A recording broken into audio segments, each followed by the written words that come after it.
Who's that coming down the track? It's a mean machine in red and black. Ain't nothing finer in the land. Than a drunk obnoxious Georgia man. Go, go! Go, go!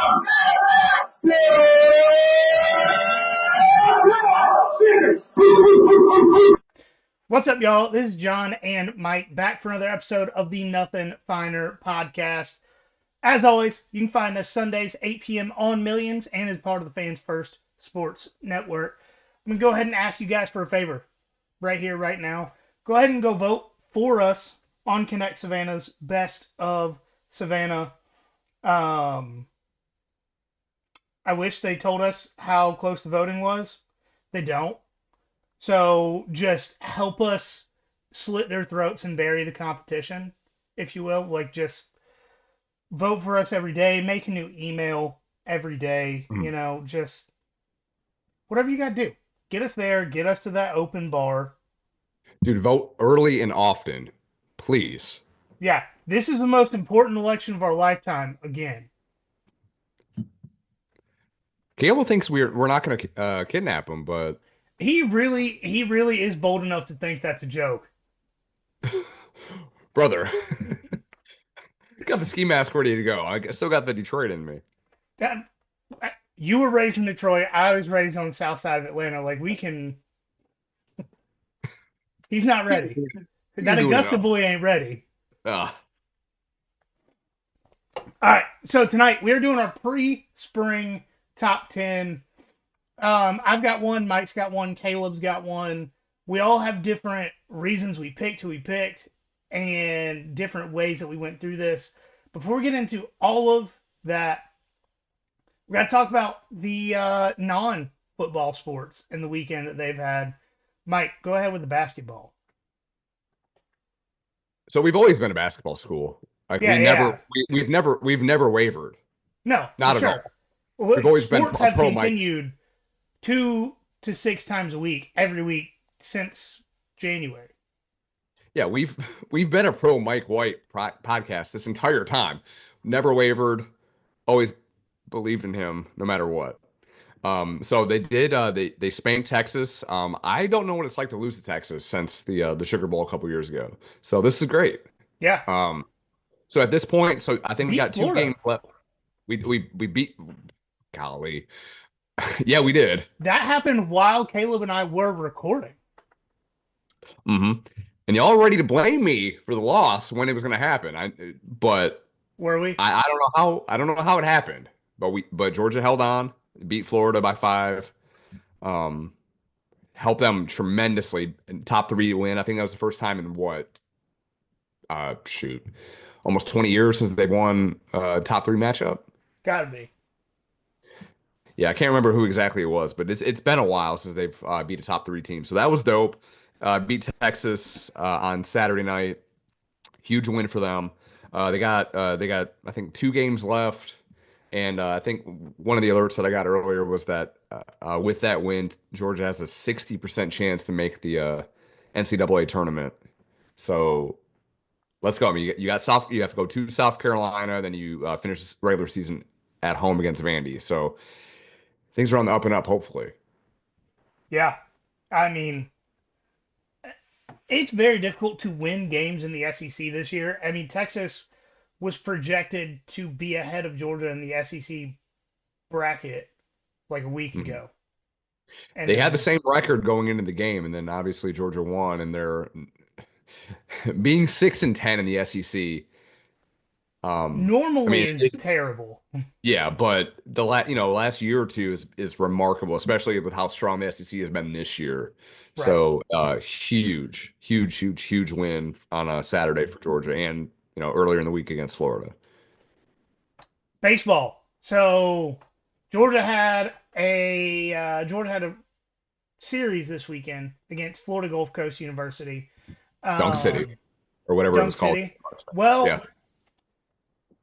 Honestly, so the broadcast brought that up multiple times in the first game, and then they started to in the second game. And if Mhm. you guys don't know, Georgia had 4 come from behind walk off wins in the last 3 days because it was an intentional doubleheader on Saturday. Mhm. Um, Friday walk off. I think it was like 9-8, 10-9, something like that. Yeah. Just stupid. And it was a walk off by an error from the first baseman. Bases loaded, E3, run comes home, and that's how they won that game. Very middle school-esque, but yeah, let's go. Yes. Yes. And then Saturday, first game, intentionally 7 innings. And then Florida Gulf Coast gets up 8-2. Georgia comes rumbling, stumbling, tumbling back, wins it in extra innings for the 7 innings with a walk-off home run. And then they get down 4-0 in the late game yesterday. Rumble, stumble, tumble, fumble, all the way back to win that one 5-4. And then Mhm. today, Ryan Black hits a walk-off homer when they were down 4-3. 4-2. No, 4-3. I think it was 4-3, yeah. Yeah, 4-3. Um, and, you're not going to replace Charlie Condon. It's quite literally not possible to replace What, top 3 pick? top Top 3 5 pick, pick? Yeah. and he won baseball's Heisman, um, and broke the single season and all time Georgia home run record. And he played 5 positions on defense. Mhm. You're not replacing him. Right. But with the guys that transferred into the program, it they're coming real close, it feels like. Slate Alford is just raking. Yeah. Trey Phelps has been on base every game this season. Huge. Huge. Ryan Black is getting close to a 400 average. Henry I'm Hunter, gonna say that's bunch of good. homers. Yeah, that's good. I mean, And what, honestly, 13 and 1. man, if the starting pitchers just suck 10% less,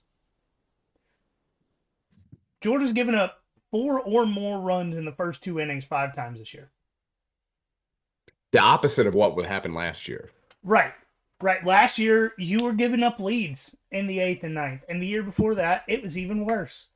Mhm. And now, like, the starter sucks, and the bullpen's just like, hold up, big dog, I got you. And they give, like, 1 up through the last 7 innings. And Georgia still got to come from behind at the very end. Yeah. But, you know, Dude, hey, college baseball is so much fun. it is. It is. They do have. So I listened during one of the broadcasts, and Georgia has a gauntlet coming up, and not just because SEC play starting soon. If I am not crazy, they said the broadcast said Georgia has 20 games in the next 24 days, Wow. and 13 of those are at home. But then they have like 2 or 3 weeks in a row with no midweek game in between the better SEC schools they play. Sheesh. Okay. So I'm trying to look it up now because I didn't. Yeah. So they have Monday off. They have games Tuesday, Wednesday, Friday, Saturday, Sunday, Tuesday, Friday, Saturday, Sunday, and then they have until Friday. Um, so Hmm. their next time they get multiple days off in a row is March 17th. And that's Huh. just before a 3-game series in Gainesville. Ooh. So I was talking about it with some of the colleagues. So that weekend, I want to try to get down to Gainesville for one of those games, preferably that Saturday game, but we'll see how that goes.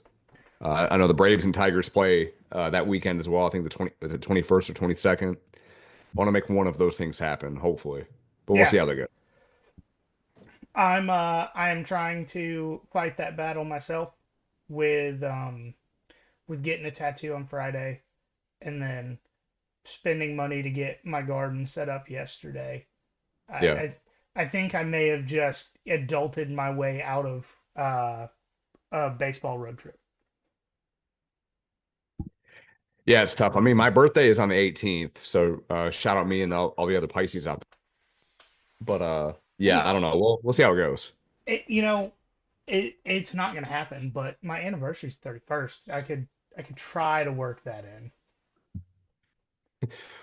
No, fingers crossed, man. I Oh, mean, we'll find. You know what? We'll find out around that time if we won Savannah's Best podcast. That can be a little celebratory thing. yeah, Put on for sure. Facebook, watch Georgia beat Florida. Um, what are you drinking, by the way? Didn't get to that. All right, so I've been working on a bottle of Blackheart. I don't know. Blackheart or Sailor Jerry, one of the two. I honestly don't remember at this point because I've had a lot of it. Um, but yeah, as I had the baby in the background, you probably hear her babbling there. But yeah, I've been working on that a little bit. But gonna be a busy week. About 10 days away from closing on our house and doing with all that stuff. As our friend Connor O'Gara said, moving is the single worst thing that we as humans do, and I do it on average about every 4 years. Yeah. Um, I will say recently, we've gotten like the offer in the mail of this is what we would pay in cash for your house thing. And my wife's like, "Oh, that." I'm like, "No." It's like, "You have two choices. We sell everything and move to a third world country or die in this house. We have less choices than we did a year ago because I'm not doing this." I mean, it is a thing. I don't know how often it's talked about, but you think about, you can sell it for a high dollar, but then like you do have to live somewhere else. Right. And to get with interest rates and what houses are going for, like we would have to move out to Effingham County to get a mortgage payment of what we currently have for a house similar to what we currently have. And it's like, I'm not doing that. That's not worth it. There's nothing there, so don't do it. Right. We've thought about that as well in the house buying process, and that's gonna be a no for me, dog. Yeah. Yeah. It's like we moved to Savannah to be close to the beach. I'm not moving an hour that way Mhm. when I live 15 minutes from the beach. I'm not, not doing it. We timed it out on Saturday. We're about 25 minutes from the pier, so Oh, there you go. at the new house, so we'll be good. And the pier's not even the best beach to go to. It's really not. I agree with that. We're I'm not more of a gonna north we're not guy, gonna but give our top 10 Tybee beach areas because then you tourists will come sit by us and stuff. yeah, no, we don't want that. No, I Sorry, guys. I don't want to hear Drake on your Bluetooth speaker while I'm at the beach. Sorry. Yeah, you Canadians can stay up in Canada, the 51st state. 52nd. They don't get the right to be 51st. Um, but we're gonna go ahead and get into the pre-spring top 10. I'm gonna go through mine first. And I will say the way that I got my top 10 together is I just went by which team I have the fewest questions about. Um, and last year I went through every Georgia opponent spring game, kind of listed out the questions, that sort of thing. Um, so with this, going based on which teams I have the fewest questions about nationwide. Off the top, I've got Texas Longhorns. And I know, Georgia beat Texas twice. And honestly, if these two teams played in September, like the first weekend of the season, I would still probably pick Georgia to win that game. But to me, they have fewer questions than any other team in the country right now. They have Arch, who arguably played better than Quinn Ewers in 2 of their 3 losses, both Georgia games, and then he didn't really get a lot of playing time against Ohio State. Big thing, they have a healthy C.J. Baxter, and Trey Wisener got a lot of playing time this year and looked better than Jaden Blue. The only really significant receiving threat they're losing to the draft, Gunnar Helm. Golden. All right, Golden and Gunnar Helm. But I'm not going to listen to an argument about Isaiah Bond being one of the bigger receiving threats from this Texas team. Um, the defense is losing next to no one of an impact status. They're losing a lot of role players, but the level they recruit at, they can replace role players. They can't replace impact guys right now. Um, and then as far as the offensive line goes, Kelvin Banks Jr. got demolished against Georgia both times and against Ohio State. So that is a significant question. But to me, that's Texas's only question is really who's replacing the offensive line. Like I am more confident in Texas everywhere but the offensive line, just about any other team in the country. I mean, I'll talk about Texas when I get to it on mine with some of my concerns, but that's fair. It feels gross to say that out loud. And while you were dealing with the baby, I said, if Texas and Georgia played the first weekend in September, I'm probably still taking Georgia. Like, intellectually being honest, still taking Georgia. But I still have fewer questions about Texas. Well, Dalen Everett's still on the team. Dalen Everett's still on the team. That That's all you first need to and know. foremost, Dalen Everett is still on the team. But, like I just Georgia is built to beat Texas. Texas is built to beat everybody but Georgia and Georgia-like teams. It's kind of like Ohio State built to beat everybody but Michigan. That's fair. Um, Speaking, I just I just got to say real quick. So you talked about me dealing with the baby. So I had to mute it and take her upstairs real quick. She found a 45 record in one of these closets and put it in the fucking like paper shredder and shredded it. I'm like, oh, oh my God. you don't even Didn't know know it's worth it was like possible. $2,000. It may have been. Maybe it was like a rare like Beatles record. I don't know. That's funny though. It it is. I'm scared. I'm not gonna say anything. It's not my Hell, record. I wouldn't say a word. Mm-mm. Lips Oh are boy. sealed. Okay. But Nobody's listening, so it's okay. yeah, but Skyla hates music. Not a Actually, fan. she got angry at music as a whole when I talked about you guys playing Drake on your Bluetooth speakers on the beach. Yeah, she's Okay. like she. She was Very punishing American. audio waves Yeah, for that. yeah. We don't deal with that Canadian stuff here. Not mm-mm. No, but speaking of almost Canada, Ohio State. Fair. They're my number 2 team, and it sucks. I tried. Little inside the part baseball. If you guys watched our Google Doc as I was writing this, there's 2 spots where it sat for a solid 18 hours without me doing anything because I tried to find a dozen reasons not to put the team there.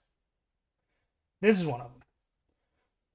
But Ohio State's losing some guys. Obviously, Will Howard, both running backs. A lot of their front 7 impact guys, JTT, the crybaby about the flag, Jack Jack Sawyer. Sawyer. Yeah, he's gone. He's on to Yep. cry about, I don't know, Caleb Williams painting his fingernails, screw you, or something. I don't know. Something like that. Seems like a little emotionally weak to me, but um, here's the thing about Ohio State. They've recruited a quarterback better than just about any other team in the country.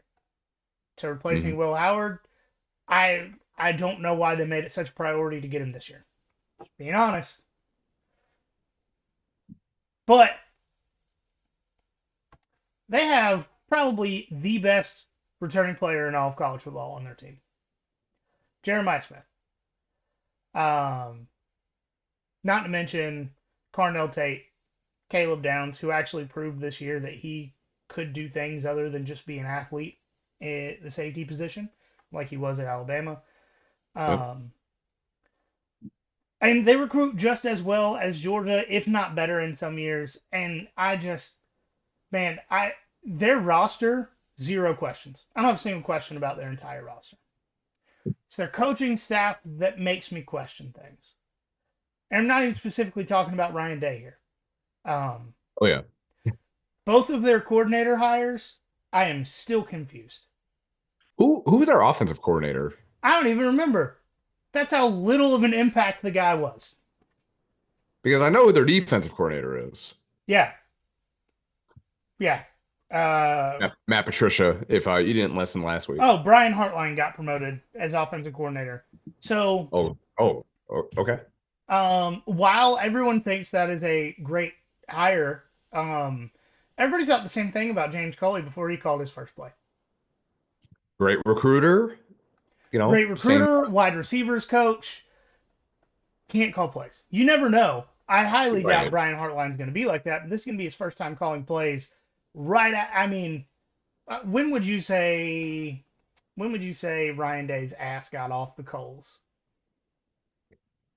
Probably halftime of the national championship? I was going to say when they were demolishing Oregon, but both are fair. Yeah. You know? Yeah. Yeah, you can do that too. Yeah. So he promoted a guy that had never called plays before.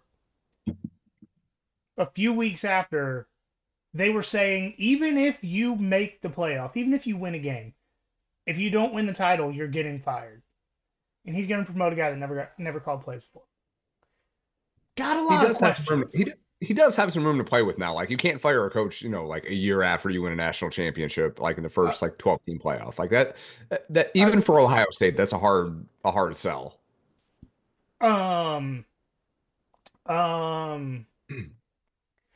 Ask Gene Chizik about that. Great point. Yes.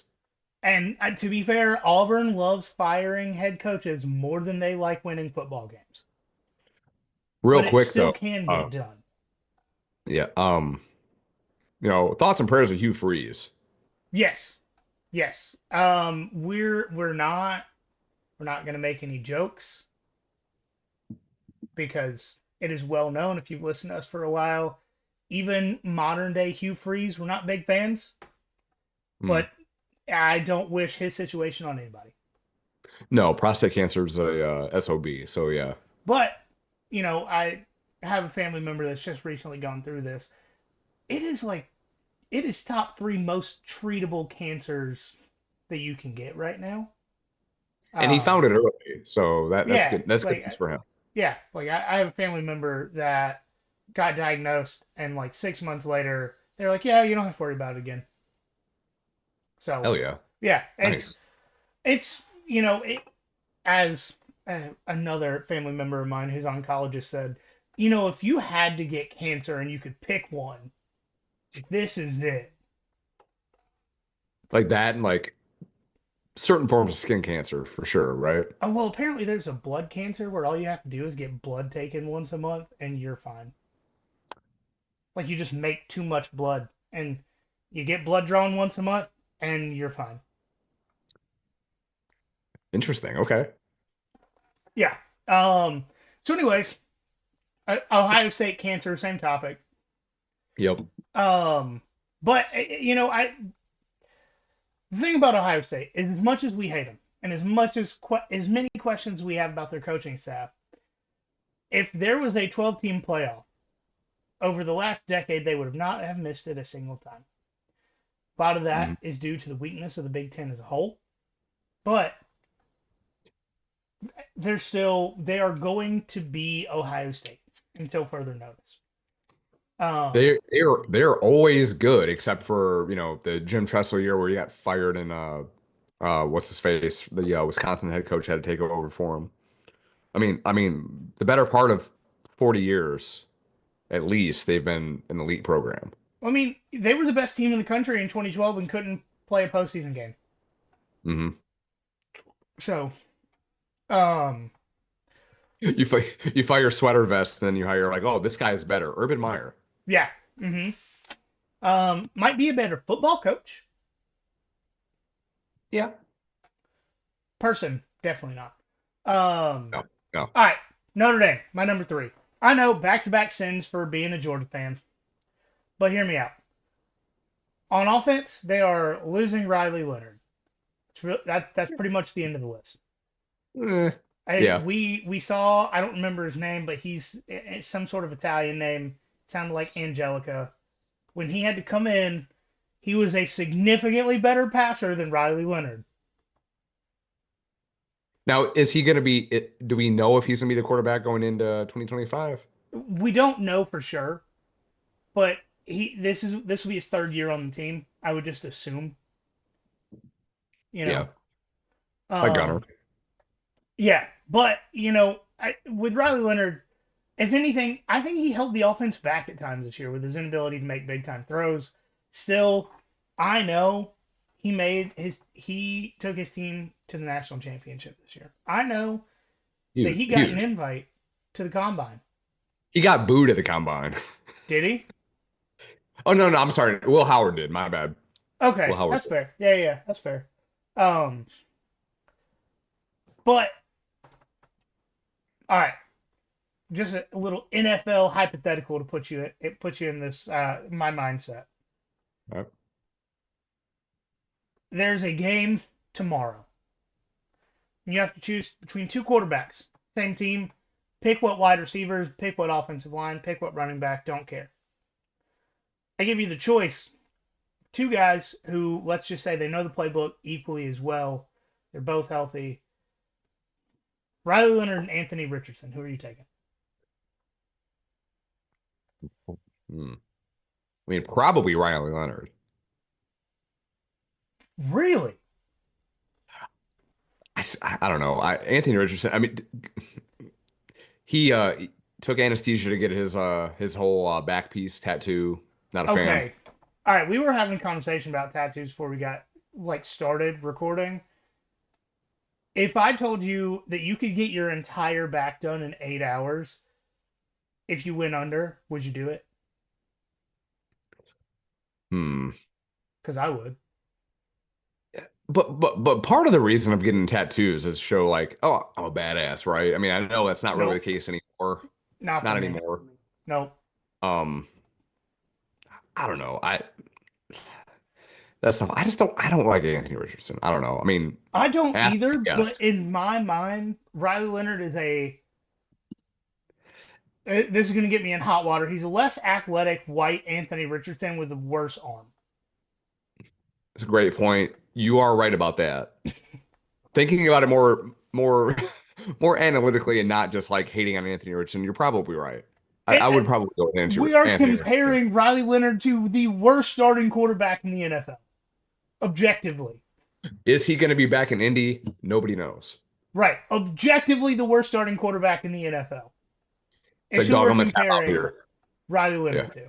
So, but I mean, on defense, they're losing one impact guy from each level. Here's the thing: they still have Marcus Freeman. They still recruit at a very high level for their standard level of competition. Unless they're playing NIU, I don't know if Notre Dame will lose very many games this year. Yeah, just as long as you don't play a mid MAC team, you're probably okay, Oh, right? did you know that NIU joined the Horizon League for every sport but football? Because they joined the Mountain West for football, right? I don't know. I think Starting in I think they 2020. I think they did because it's like nothing says Mountain West like super flat wherever the fuck I'm sorry wherever Northern Illinois is at above Chicago. Yeah, But what the funny thing is, the reason they joined the Horizon League because it's all teams that are objectively worse than Northern Illinois at every sport. they're like every sport. Like it's Detroit Mercy. They won like 2 games in the last 2 years Right. in basketball. And Yeah, University of Wisconsin Green Bay. And they said the most important Doug Gottlieb. thing is Yeah, the geographic location of these schools in their yeah. press release. And then they're like, but football, you're in the Mountain West. We're going to build you a mountain. We're going to put a big magnet on the west side of campus. That's what we're doing. That's what we're doing. We are the Mountain West. This timeline sucks. I don't know. I'm going to say it could be a lot worse. It, it could be. Could be. All right. Number 4. This is where I've got Georgia. And for me, a lot of hopium. I'm not confident in this year's team right now. Ton of questions. Ton of questions. But this is the point where, for all the other teams that I think are good but have questions, Georgia has the most answers, or potential answers, I should say.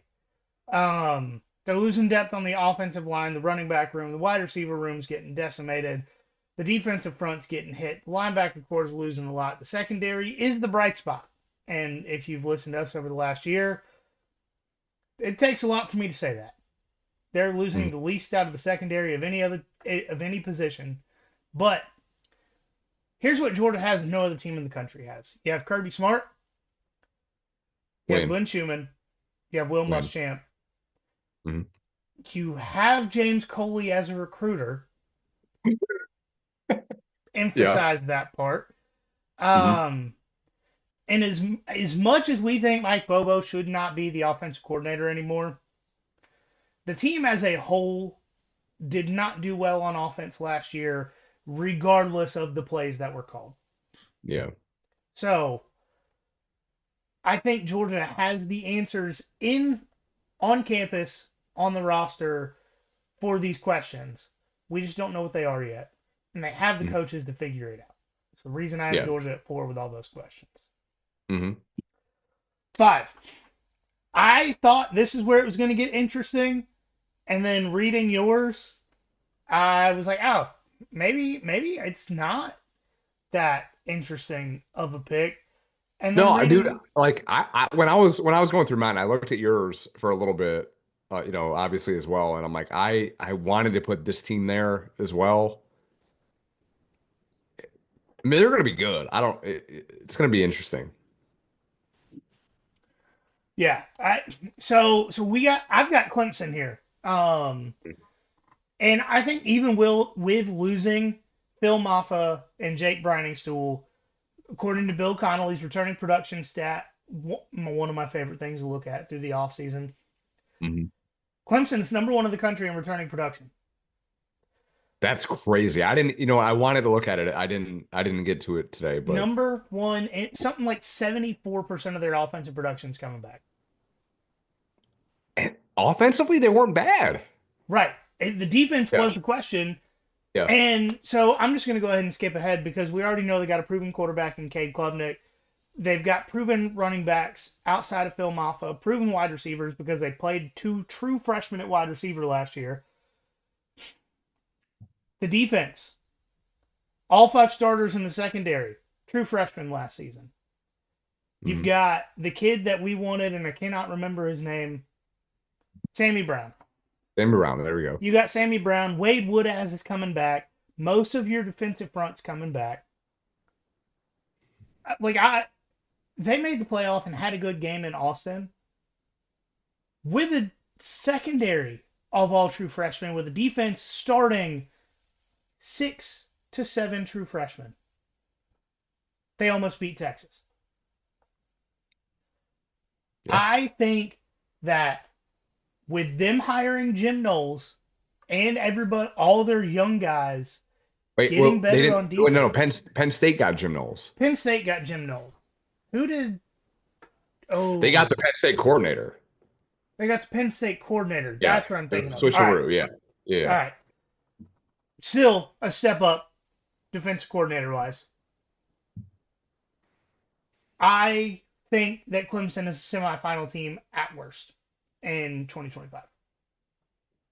They very well could be. I mean, I'll get into Clemson a little bit when I get to mine, but very much more promising than they were coming into 2024 for sure. Yeah, like I'm real glad that Atlanta game was last year. Exactly. All right, next, pretty much the rest of mine are pretty quick. Number 6, I have Oregon. They're losing a good bit, but they've recruited phenomenally since Lanning got there from high school and the portal. Restacking the wide receiver room, the defense should be just as good, if not improving. Their biggest question is quarterback, and they have like 3 5 stars on the roster. Just pick one and rinse and repeat until you find the right guy. Hmm. Number 7, LSU. And I know you're a lot lower on LSU than I am, but I think a little bit of that is because you were high last year, came crashing down. But Yeah, fool me once, can't get fooled again. and to be fair, I'm not saying LSU is going to finish the season in the playoff. I'm really not. But But starting here, starting the year, what is LSU's biggest question? Their offensive line, right? They're yeah, losing 3 or 4 guys off their offensive line. Their offensive line wasn't great this year. They just could not run the ball no matter who they had running the ball. How often does Brian Kelly have a bad offensive line? Once every 3 to 5 years? yeah, That's the one thing you can guarantee with Brian Kelly. He plays a game on Sunday, he's going to lose, and he's going to have a good offensive line. mm, So, and the defense, I know a lot of people have questions about the defense. I don't. They're not going to be great. I don't have any sort of misconception that they're going to be a world beater defense, but they're just going to get better. Like Blake they have Baker, to. yeah, you have to be better. Blake Baker, phenomenal defensive coordinator. Harold Perkins is coming back. Whit Weeks is coming back. They've also got the best transfer portal class in the country, according to 247. I think LSU deserves to be number 7. Okay, 8, BYU. The most they're losing is this year is from the side of the ball that everybody has questions about, the defense. They're losing a lot of guys on the defense from a defense that didn't play well last year. I mean, they almost made the Big 12 championship game with a defense that wasn't good. yeah, So they should get better. Like, just logically, if you're losing a lot of guys that sucked, you should only get better. But the side of the ball that everybody has confidence in should also only get better. Pretty much a lot of the games are coming back, and I think BYU fans need to soak it up now because they haven't been relevant in back-to-back years in a while. Mike would have appreciated that joke. All right, 9. I've got South Carolina, and something is brewing in Columbia. They had a great season last year. I still believe that if Sellers never gets hurt, they make the playoff. But this season they've got Dylan Stewart returning. Sellers is coming back. The big thing to me is they've added depth everywhere. Their transfer portal class wasn't. It's not LSU level. It's not Ole Miss level. But they added depth everywhere, and their biggest issue for years now is that their one deep is just as good in most positions as any team in the SEC. But there's a massive drop off when you start talking about two. yeah. But they added depth everywhere. Their offensive coordinator hire is still a question for me. Mike Shula. Any older SEC fans remember Mike Shula at Bama for a very short period of time. But Dowell Loggins was also a massive question at offensive coordinator before he turned Spencer Rattler into a respectable and good quarterback. So just gotta show South Carolina some love there. Last for me, Arizona State. They're second in the country in returning production. Their quarterback, their best wide receiver, was out of the playoff game with a knee injury. Should he have Yeah, played? yeah, We might be having a different conversation. But their second and third string running backs are coming back this year. They're not. You're not going to replace Cam Scadaboo. It just doesn't happen. But if they improve a little on defense, Levitt gets better, their wide receivers stay healthy. I don't see a reason they can't find production in other places. And I think that Arizona State and BYU will be a great little back and forth to watch next season. I do have a few honorable mentions, and a few of these, really the only one that I'm going in depth on is the one that neither you or Caleb talk about. I wanted to put them there, but I'll let you talk about it. But like that, those things were reasons for me enough to keep them out. Yeah, no, I understand that. All right, first honorable mention, Florida. Mike and Caleb talk about Florida. I believe Caleb does. I know Mike does. Mm. Iowa State. Caleb talks about Iowa State. Penn State. All right, guys. You know my rule. Penn State starts at 15. They move up from 15 when they show that they can actually beat a good team and that Drew Aller isn't just waiting on his opportunity to throw the football to the other team. Mhm. So I understand every reason ESPN has them preseason ranked like 3 or 4. I get it. I'm not going to argue with any of those points.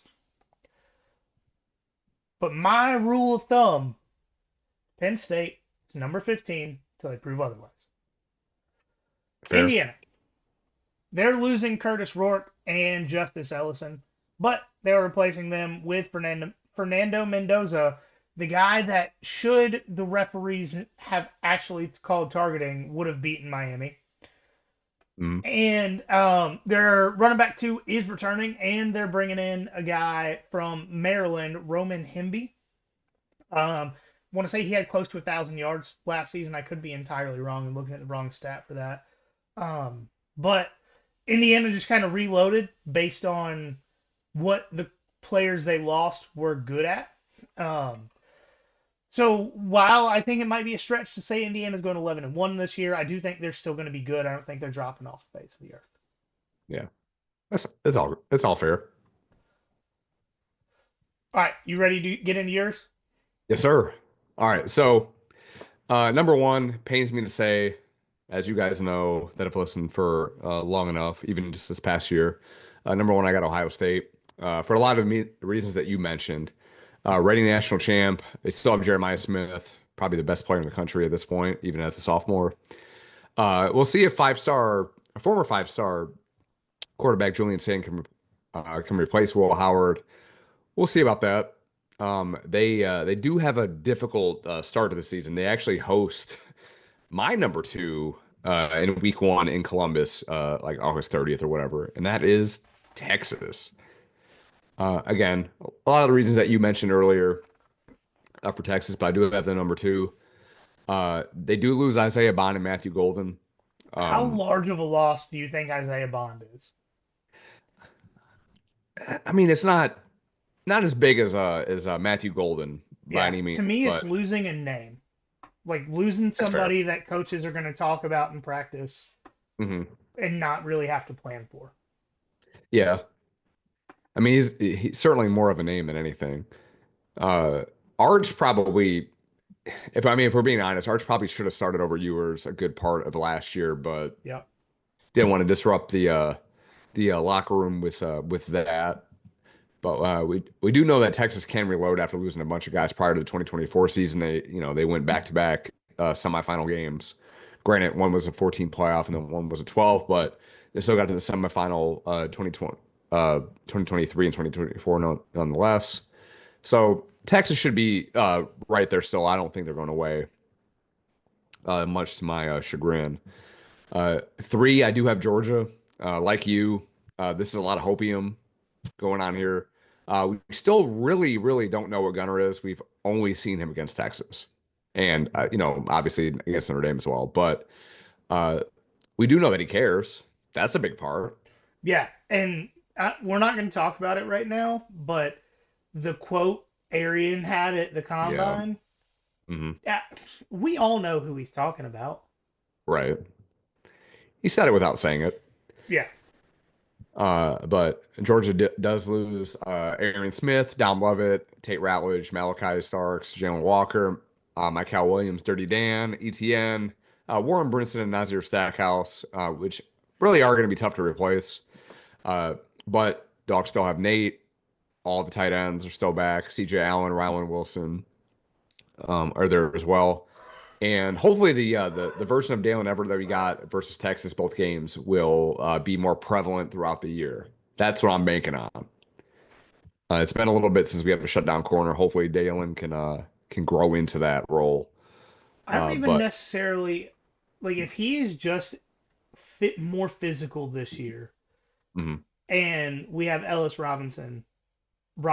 I can't remember which one it is. Yeah, But Ellis Robinson. Yeah. yeah, Robinson, that's what I thought. But he gets into his own, having competition with the other young guys, 4 and 5 star Georgia's gotten over the last few years. Mm. I don't. Nobody's asking Dalen to be DeAndre Baker. We're asking him to, let's say you take the speed of Eric Stokes and the hits of DeAndre. That's kind of what we're looking for. That would be dope. I'm here for it. So we'll talk about this more, like, as we get closer to the season. But we did, George. When I say we, obviously I mean Georgia. We added reliable pass catchers in the portal, and expect Kirby and Glenn Schumann to overcome losses on defense because they've done that before. The last 4 or 5 years they've been able to do that. So I do have Georgia at 3, 4. Do have Clemson at 4. They gave Texas the best quarterfinal game, and they do bring back Kate Klubnik. Like you mentioned, they did lose Phil Maffa and some more guys. But I do think they can find guys to help counteract that, and a better Kate in his third season as being a starting quarterback is going to be huge. They did add 3 transfer portal players this year, which is unfathomable. It really is.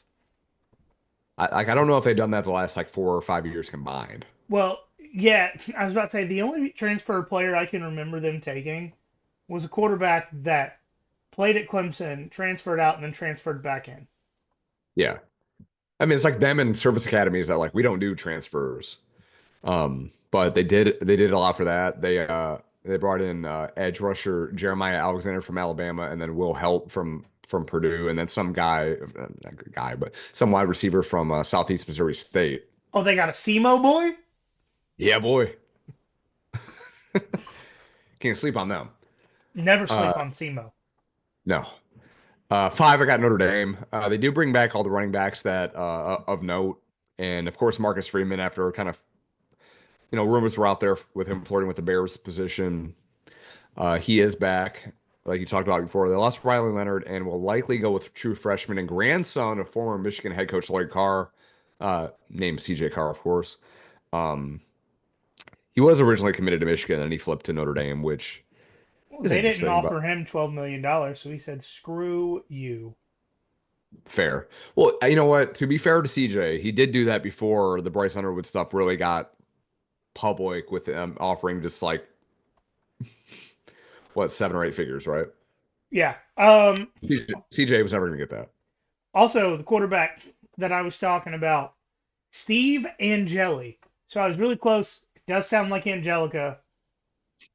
He is Italian. I mean, he went to Perfect. Bergen Catholic School in Westfield, New Jersey. Yeah, you can't get any more Italian than that unless you lived in Italy, right? Right. Are you made of pasta? No. All right, you're not that Italian. 6, I have Oregon. Of course, like you mentioned, they lost Dylan Gabriel and Jordan Birch. Sorry. But we do know Dan Lanning can recruit and develop and isn't afraid of the portal. Former Detroit high school prospect and UCLA star, 5-star quarterback Dante Moore should be the starter for them for the next couple of years. He was at UCLA, started for a couple games, decided to take his name out, which is kind of concerning a little bit, but he should be there for Oregon this year, I would expect. All the hype in the world coming out of high school. But Oregon at 6. 7, I got Penn State. Reluctantly, because like you mentioned, I'm not a Penn State believer by any means, but they did win a couple games in the college football playoffs, so that might change the narrative on them a little bit. But they do have Drew Aller, which I'm told is great for them, right? He's supposed to be good. He's getting the hype after a couple of those playoff games that he was going to be, a first round pick and all that. But they did lose the only guy that could catch passes for them, tight end Tyler Warren, so that's huge. Do have Nick Singleton back, and they added former Ohio State I said in the outline, I said former 2-time OSU coordinator, Oklahoma State, and then he's at Ohio State. Yep. Yeah. Jim Knowles at the same position. There's still going to be a top 5 team in the Big Ten without a doubt. So Penn State will be kind of in the conversation probably most of the year, I would assume. Number 8, I'm a little tad bit higher on South Carolina than you are. Not a ton, I don't think, right? Because you had them at 9. Yeah, Um, but like I said in here, thank God Georgia doesn't play them this year, nor last year. facts. Lenore Sellers, Dylan Stewart are back and with more experience, so that's always going to be a good thing for them. With a favorable SEC schedule because it did flip, road games to home games to road games. They should be one of the favorites to reach Atlanta this year, I would think. They do Number 9, play in the sit and Death Valley though. That's tough. that is definitely a challenge, and they do play but they do play Texas at home. So we'll see how that goes. Texas actually going on the road against SEC teams will be interesting because they did lose against Florida last year. No, we'll see. Number 9, I got BYU.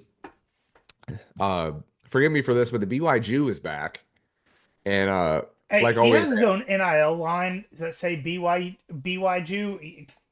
It's not a slur anymore. thank God. Yeah, Whew. Not gonna have to sweat that this year. Good. But they do have, like always, they have between 26-year-old guys with wives and mortgages, soaking in their team time in Provo. So I all should right, so expect them. you weren't here for my joke, but I Okay. said BYU fans should be soaking it up. They're relevant for back-to-back years for the first time in a long time. Hell yeah. Zing. Oh, it's so easy. And it's so funny too. It doesn't get old. No, no, it doesn't. Um, yeah, but BYU I have at number 9, and then again reluctantly, and I say here, Payne is number 10. I have Florida sneaking up there in the top 10. Yeah. DJ Lagway having the entire offseason as QB1 after after Graham Mertz wasted everybody's time last year before getting hurt. Finishing the season super hot and makes me think they could be a top 10 team and probably should be a top 10 team. I think their schedule is a tad bit easier. They still have to go on the road to Miami, which we'll get into it when they get there. That should be a win. I will say the biggest reason that I did not have Florida in my top 10, I'm trying to get to it here. All right. They lost a few guys on defense, but their only 2 wide receivers that had hands are gone. Yeah, And Badgers. Montreal Johnson.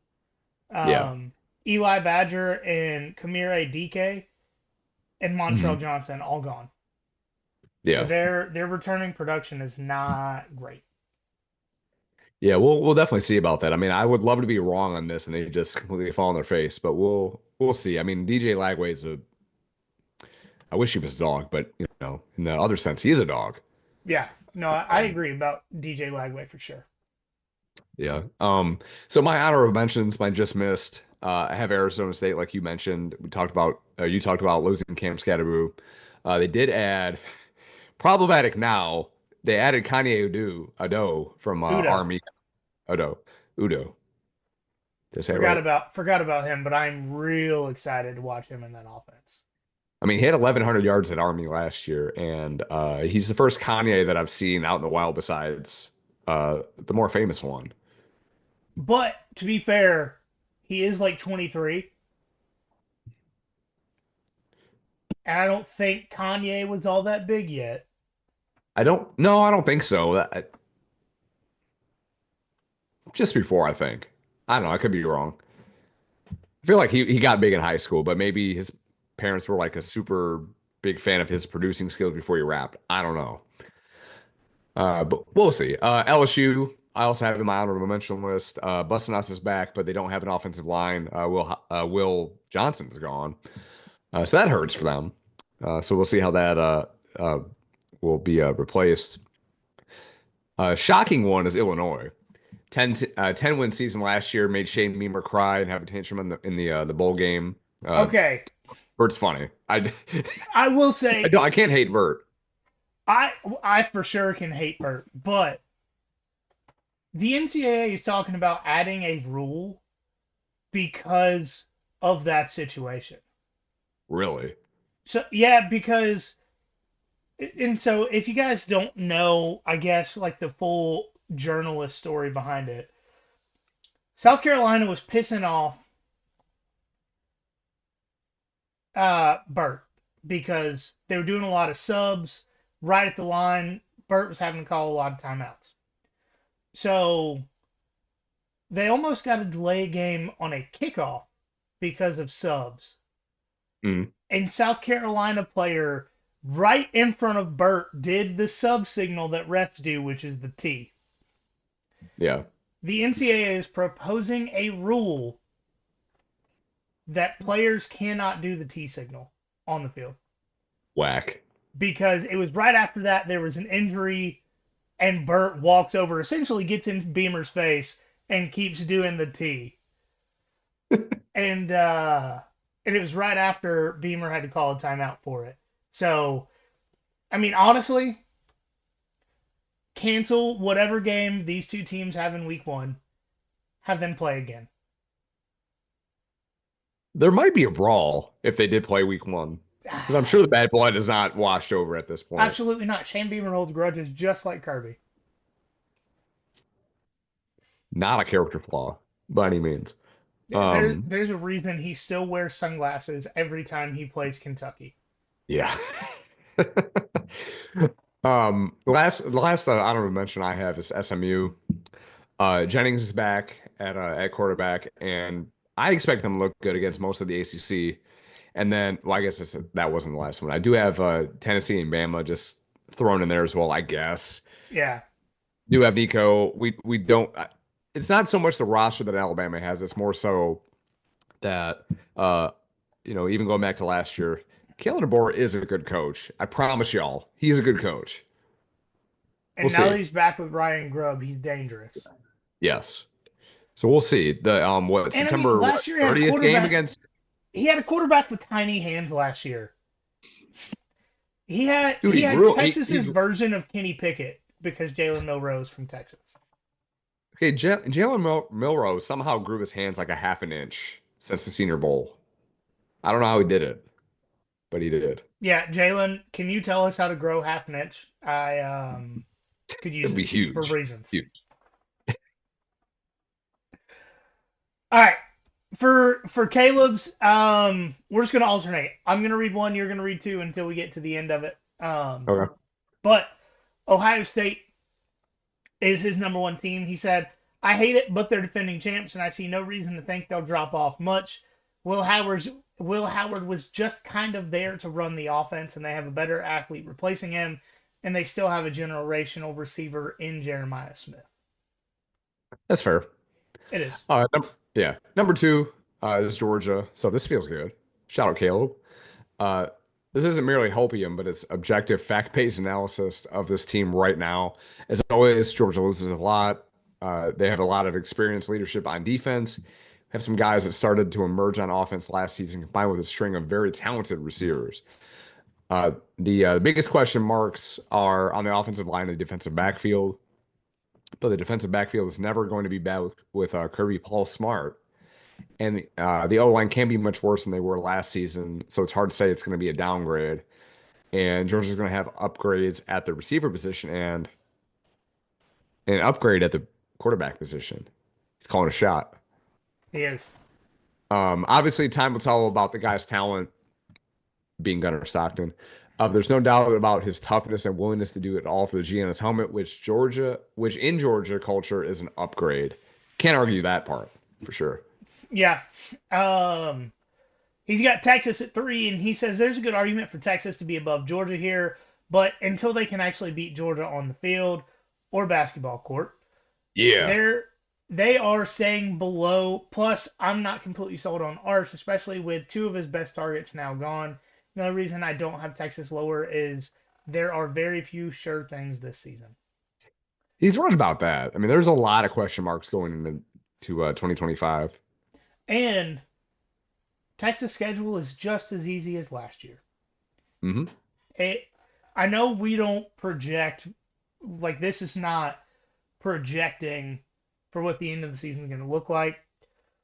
But if you're, man, Texas they got it easy.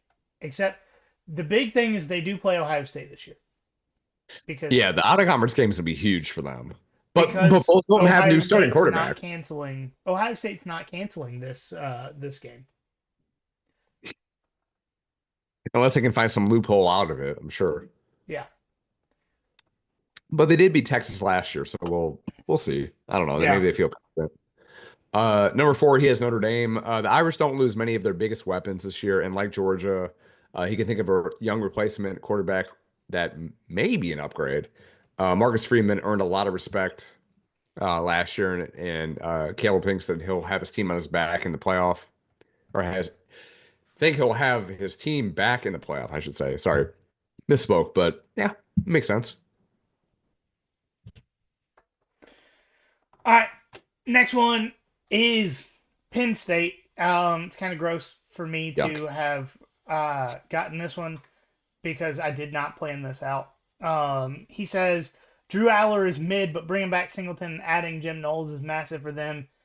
Is this the year they finally beat Ohio State, win the Big Ten, and prove they belong in the same conversation as Blue Bloods? No. That felt good. Yeah, no, Thanks, yeah, Caleb. definitely not. Thanks. I appreciate that. I mean, this doesn't feel good either, but 6, he has Clemson here.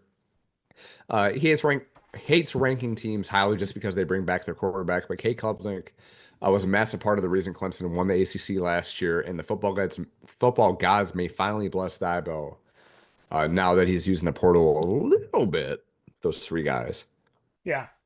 All right. He's got Oregon at 7. He says, I mean, they're kind of like Notre Dame in that I'm going to inflate their ranking some just because of who their coach is. Dan Lanning will have this team perpetually in the playoff hunt.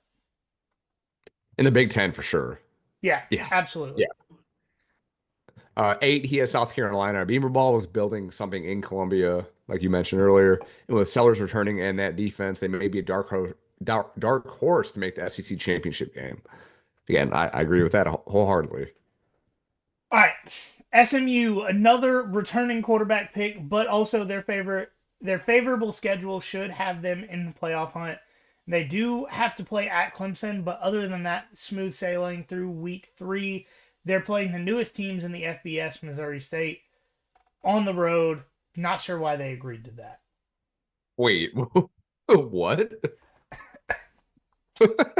Hold on. We're both looking up the same thing right now. All right. Yeah. That's All right, here we go. They sure are playing. Wait, hold. Okay. First game they're playing at home, East Texas A&M. of course. Um, Texas A&M. Okay. yeah, because College Station is not east enough in Texas. I guess. Yeah. Right. Then they're playing a home game versus Baylor. Interesting. Interesting for week 2. Okay. Their first away game of the season is at Missouri State. Okay. So. And then they do play at TCU. So they actually, outside of East Texas and Missouri State, they have a legit out of conference schedule this year. I gotta look this up too before we move on. So, what is like the capacity of Missouri State Stadium? Because that's got to be their first home game in FBS, right? The stadium currently seats 17,500 people. That's less than a basketball, like an NBA basketball arena. No, That's they actually have a brutal opening schedule before they get to SMU at Southern California. Oh, okay. Well, All right, yeah. the next one may not be that bad at Marshall, depending, never know what they actually have on the team at that point. And then it's versus SMU. But they do already have at least one scheduled loss against Kennesaw State Owls on November 22nd. As one would, yeah. Well, Kennesaw State's like top 20 in returning production. Just saying. Okay. Wait, no. Who? No? I think I may have gotten that wrong. A different KSU, perhaps. No, I saw it somewhere. This list is so. Looking at this list on the phone give you a headache. Because it sends you to the app, and I'm not a fan of that. But that's another conversation. It is. It is. No, Kennesaw State's fifth in returning production. I was right. Oh, hootie hoo. Hootie hoo. All right. And then lastly, up the top 10, we got Tennessee. As Caleb mentions, the worst fans in college football, but the real UT is going to stick to the playoff bubble this season. Nico is only going to get better, and they're lucky enough to be Gunnar Stockton's first true road test. I should say. Watch out for their game in Gainesville late in the year, as always. That game's always fun. Yeah.